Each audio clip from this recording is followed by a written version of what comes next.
change the ribbon. So this is ribbon I took from the broken screen. So of course I remove it from here, and over here, and the new one, this is where I place it now. This tape is very important because the metallic part underneath here, you just don't want to touch it, because that will affect your screen negatively. So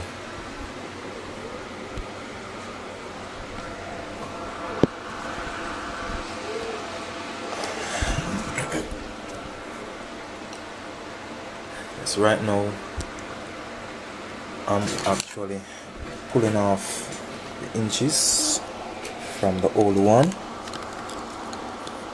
So here I'm screwing it off.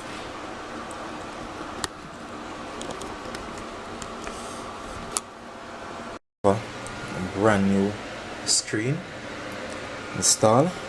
So I'm just putting in these screws to get it up and running, to give it a first test. Brand new screen is now in. The screen is in, so I'm just giving it a test run.